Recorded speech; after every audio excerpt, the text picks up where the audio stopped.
In psychology, one of the biggest signs of advanced emotional intelligence is being unable to completely hate someone. Not because they didn't hurt you, not because you forgot what they did, but because your mind understands something deeper than anger.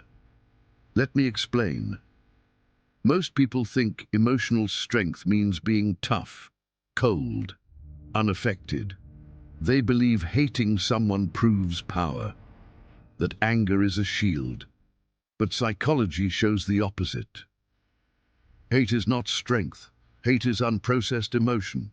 When someone hurts you, the brain reacts instantly. It wants to protect you, so it creates anger. Anger simplifies the world into two sides. I'm right, they're wrong.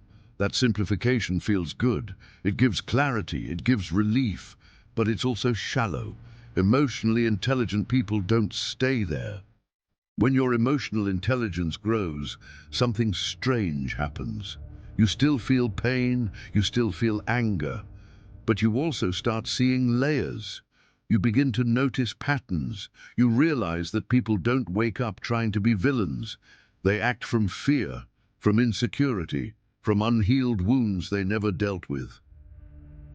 This doesn't excuse their behavior. Psychology is very clear about this. Understanding is not the same as justifying, but your brain starts doing something mature. It separates behavior from identity. You can dislike what someone did without needing to destroy who they are. That's a high-level emotional skill, because pure hate requires emotional blindness. To truly hate someone, you have to reduce them to one moment, one mistake, one version of themselves. But emotional intelligence sees complexity, it sees contradictions. It understands that someone can hurt you deeply and still be broken themselves. This is why emotionally intelligent people often feel conflicted. They don't feel clean emotions, they feel mixed ones. Anger mixed with empathy, disappointment mixed with understanding, distance mixed with compassion, and that confuses people. Others might say, "Why aren't you angry? Why do you still understand them? Why didn't you just cut them off emotionally?" But here's the truth psychology teaches us. When you fully hate someone, they still control your nervous system. Your thoughts circle around them, your body reacts to their memory, your emotions stay tied to their actions. Emotionally intelligent people want freedom, not revenge. They don't suppress anger.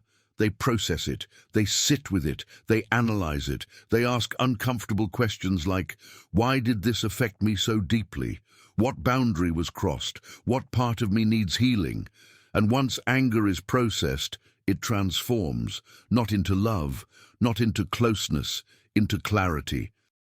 You stop wanting to hurt them back. You stop fantasizing about them suffering. You stop needing them to understand your pain. That's not weakness. That's emotional mastery, because hatred is loud, but understanding is quiet. Hatred keeps wounds open. Understanding lets them close. And the most powerful shift happens here. You realize you don't need to hate someone to walk away from them. You can forgive without reconnecting. You can understand without tolerating. You can let go without pretending nothing happened. That balance, that ability to hold empathy and boundaries at the same time, is one of the clearest signs of advanced emotional intelligence. So if you've ever wondered why you can't fully hate someone, even after they hurt you, it doesn't mean you're weak. It means your mind has grown beyond simple reactions. You're no longer ruled by emotion, you're guided by awareness, and that's a level most people never reach. If you want more psychological-backed content, subscribe to us and follow for more.